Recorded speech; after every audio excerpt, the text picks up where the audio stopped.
మహాల పోతే ప్రతి ఉదయం మహా ఉదయం అనే పేరు మీద మనం ఇలా తెర మీదకి పోతే మహాకుంభమేళ ఐక్యతకు గుర్తు, భవిష్యత్ తరాలకు స్ఫూర్తి, ఆశ్చర్యపరిచిన ఆధ్యాత్మిక వేడుక.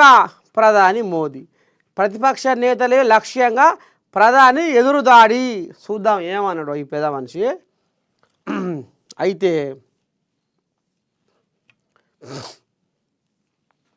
ఏమన్నాడు మోడీ సారు అంటే ఇటు పాయే మహాకుంభమేళ ఐక్యతకు గుర్తుగా భవిష్యత్ తరాలకు స్ఫూర్తిగా నిలుస్తుందని ప్రధాని నరేంద్ర మోదీ అన్నారు.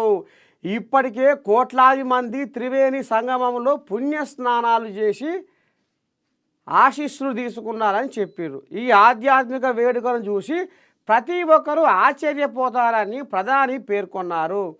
మధ్యప్రదేశ్లోని ఛత్తర్పూర్లో బాగేశ్వర్ ధామ్ మెడికల్ సైన్స్ రీసెర్చ్ సెంటర్కు భూమి పూజ చేసిన అనంతరం ఏర్పాటు చేసిన సభలో సరే పెద్ద మనిషికి ఈ రకంగా చెప్పుకొచ్చిండు. ఐక్యతకు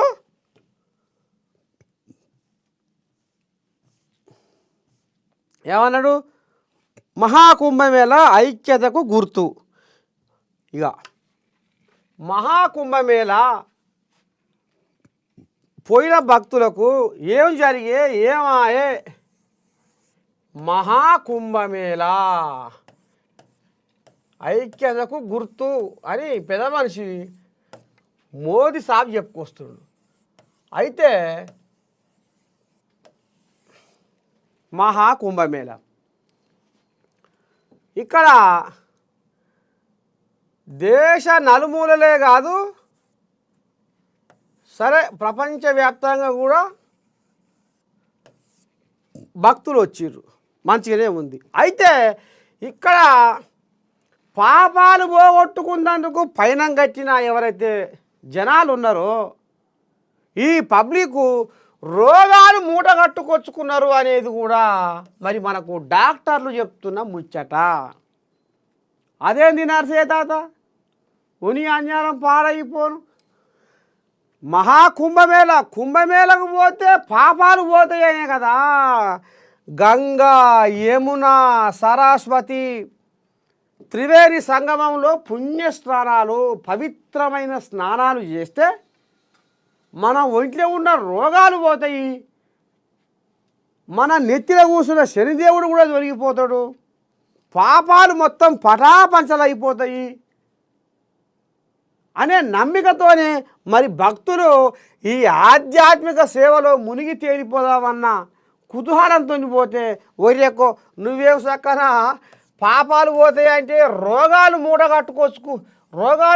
కట్టుకొచ్చుకుంటారు అనేది ముచ్చట ముంగటేస్తున్నావు ఎట సంగతి అంటే ఇక ఈడ కథ మొదలావు.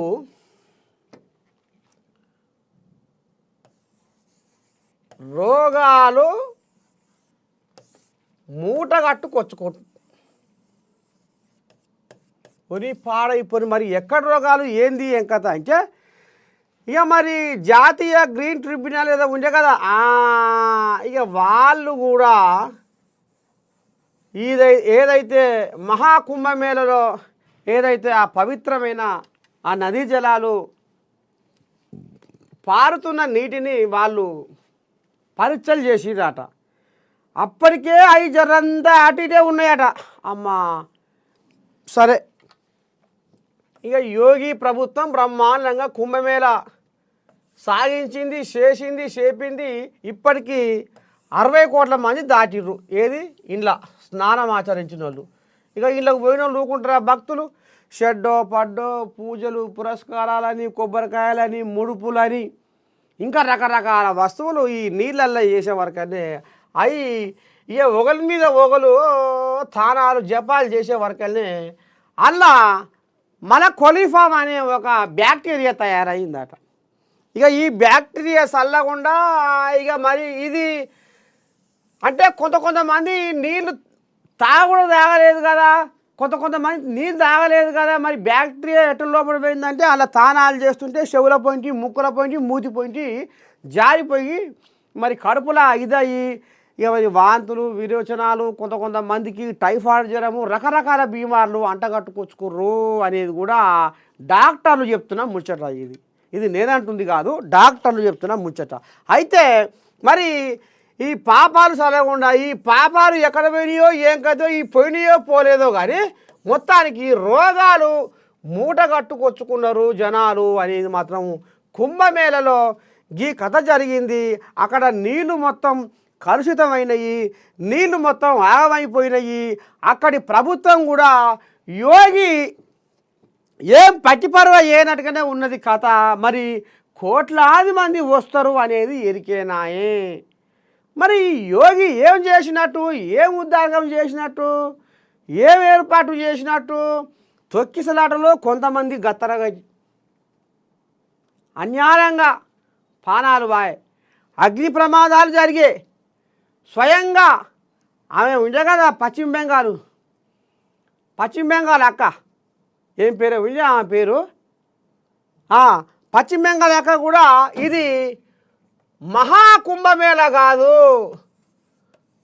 మహాకుంభమేళ కాదు, ఇది సావు కుంభమేళ. మమతా బెనర్జీ ఇది సావు కుంభమేళ అని ఆమె కూడా మరి దీని మీద తీగరాగాలు తీసింది. మొత్తానికి యోగి ప్రభుత్వము మహాకుంభమేళలో జనాలకు కావలసిన ఏర్పాట్లు చేయకపోగా మీరంగా ఏ అయితే నీళ్ళు పవిత్రమైన స్నానం ఆచరించే ఈ నదీ జలాలు గంగా, యమున, సరస్వతి మరి ఇవి త్రివేణి సంగమంలో జనాలు మరి ఈ రకంగా స్నానాలు ఆచరించారు కాబట్టి, కోట్లాది మంది భక్తులు వచ్చారు కాబట్టి అక్కడ నీళ్లు మొత్తం కలుషితమయ్యి ఇవాళ పోయిన భక్తులు రోగాలు మూట కట్టుకొచ్చుకుర్రు అనేది మాత్రము తెల్లమవుతుంది. మరి ఇది ఏకంగా డాక్టర్లే చెప్పుకొస్తుర్రు. పాపాలు మరి 25% ఏం పోయినాయి కానీ 75% రోగాలే వచ్చినాయి అనేది మాత్రం తెర మీదకి వస్తుంది. ఇగో గిది కథ. ఇక మరి మన పెద్ద మనిషి గారకంగా అంటుండు.